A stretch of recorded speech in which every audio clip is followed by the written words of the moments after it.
Hello दोस्तों, मैं शिव शंकर स्वागत करता हूं आप सभी का अपने यूट्यूब चैनल में।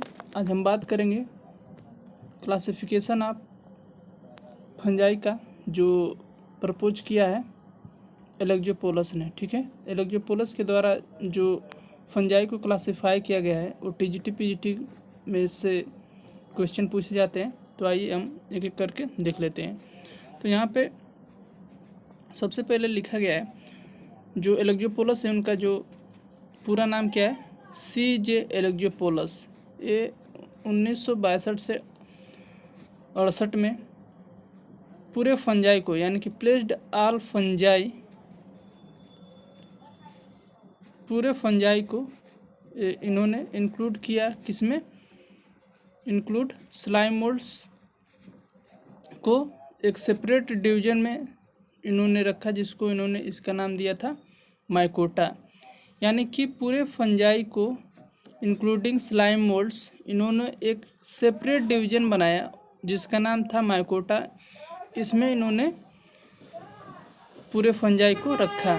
ये जो माइकोटा है ये divide and it was divided into 2 sub division. यानी कि जो माइकोटा डिवीजन था ये सब डिवीजन में डिवाइड हुआ, जिसका नाम क्या है, मिक्सोमाइकोटिना एंड यूमाइकोटिना।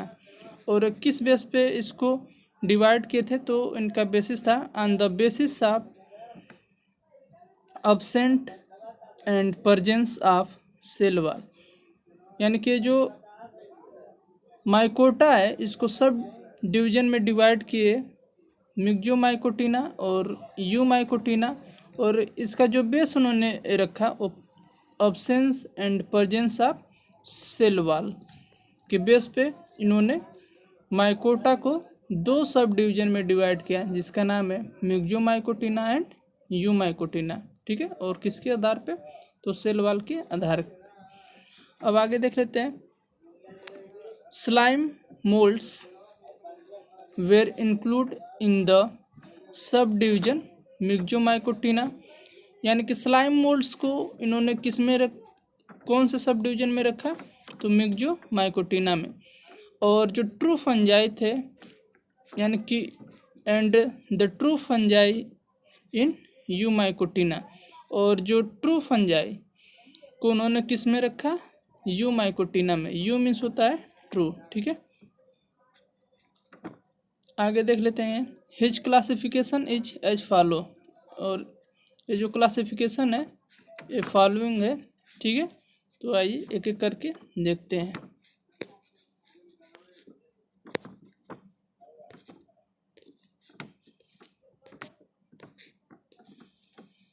अब इसमें पहला है division mycota.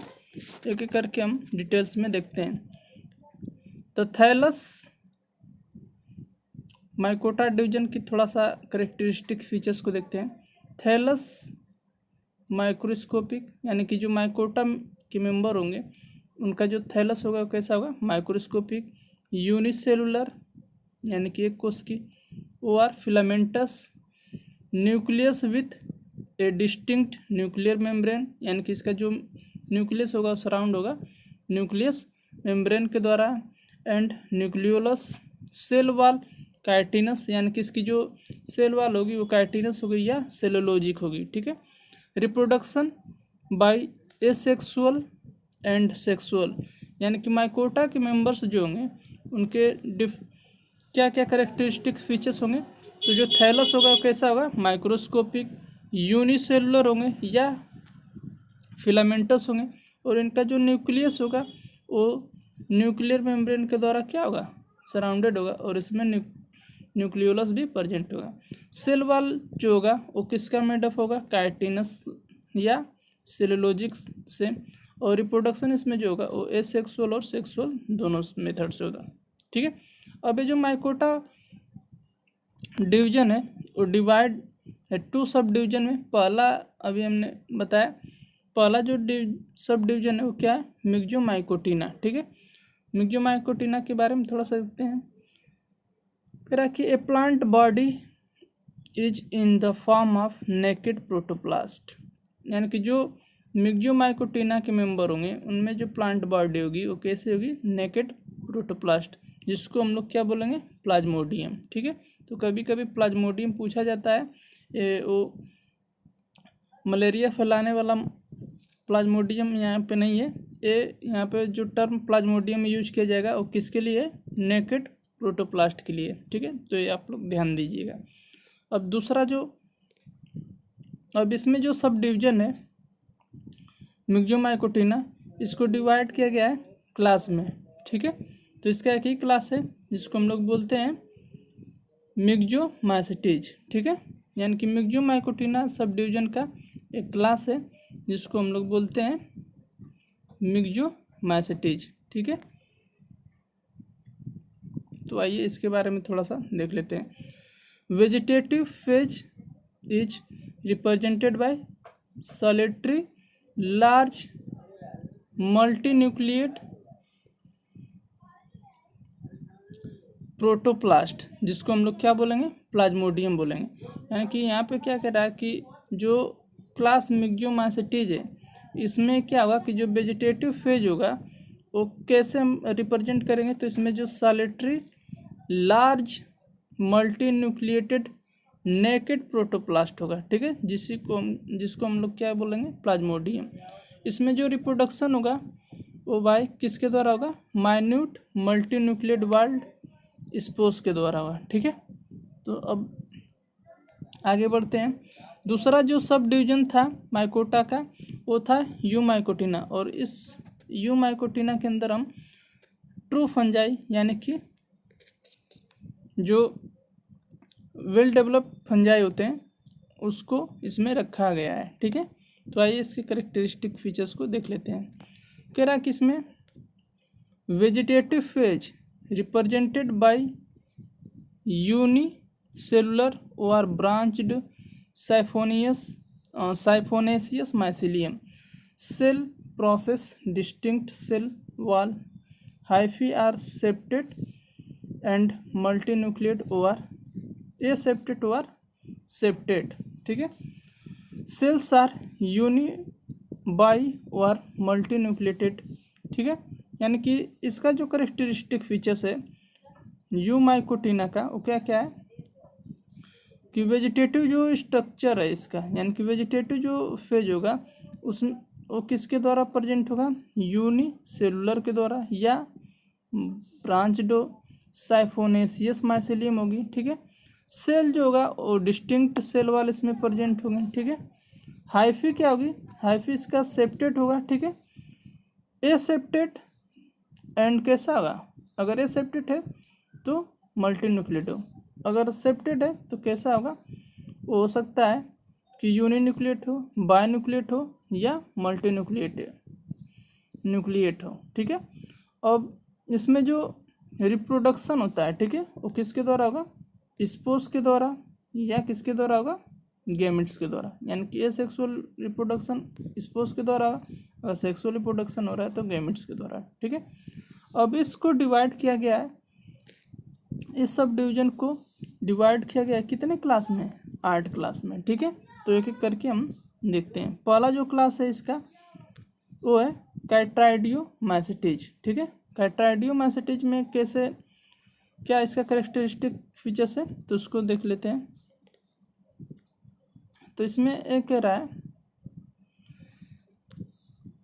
Motile cells with solitary posterior whiplash flagellum, यानी कि इस मेंबर के अंदर जो फंगस होंगे यानी कि कैट्राइडियोमाइसेटीज के अंदर, उसमें सेल कैसी होगी, मोटाइल्स होगी और सॉलिटरी पोस्टीरियर विप्लेस फ्लैजेलम होगा। ठीक है, सेकेंड क्लास क्या है, वो है हाइपोकैट्राइडियोमाइसेटीज।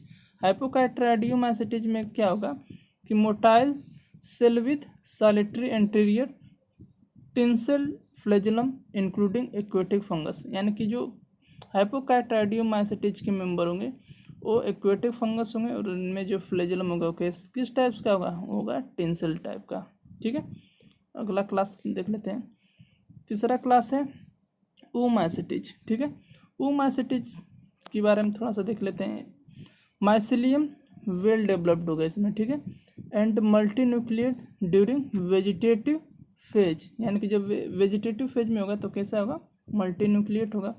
मोटाइल सेल्स, यानी मोटाइल सेल्स कैसी होगी, बायोफ्लैजिलेट, यानी कि one flagellum whiplash and another tinsel type, ठीक है। Flagella are arranged in opposite direction, ठीक है। अब अगले क्लास की तरफ बढ़ते हैं। अगला जो क्लास है वो है प्लाज्मोडियोफोरोमाइसिटीज। इस क्लास के जो मेंबर्स होंगे वो कैसे होंगे, पैरासिटिक फंगस होंगे, ठीक है। सेल वॉल लैकिंग, यानी कि इनमें सेल वॉल प्रेजेंट नहीं होगा, और क्या होगा कि ये मल्टीन्यूक्लिएट होंगे। Multinucleate thallus remains inside the host tissue, motile cells with two unequal anterior tinsel flagella इसमें क्या होगा, प्रेजेंट होगा, ठीक है। अगला क्लास की तरफ बढ़ते हैं। अगला क्लास क्या कह रहा है, अगला जो क्लास है वो है जाइगोमाइसिटीज। जाइगोमाइसिटीज के मेंबर कैसे होंगे, पैरासिटिक, ठीक है। ओ आर कैसे होंगे, सेप्रोफिटिक फंजाई होंगे। माइसेलियम इसमें वेल डेवलप होगा और मल्टीन्यूक्लिएट होंगे ये, ठीक है। और मोटाइल स्ट्रक्चर इसमें क्या होगा, एब्सेंट होगा, यानी कि जाइगोमाइसिटीज के क्लास के अंदर जो फंगस आएंगे उनमें मोटाइल स्ट्रक्चर क्या होगा, एब्सेंट होगा। अगला क्लास की तरफ बढ़ते हैं। अगला क्लास है छठवां, ट्राइकोमाइसिटीज। ट्राइकोमाइसिटीज इसमें क्या है, थैलस सिंपल ओवर ब्रांच्ड होगा, मल्टीन्यूक्लिएटेड होगा, often parasitic and the arthropods, यानी कि इसके जो मेंबर्स होंगे वो पैरासाइट होंगे किस पे, आर्थ्रोपोड्स मेंबर्स पे, ठीक है। अगला क्लास कौन सा है, वो है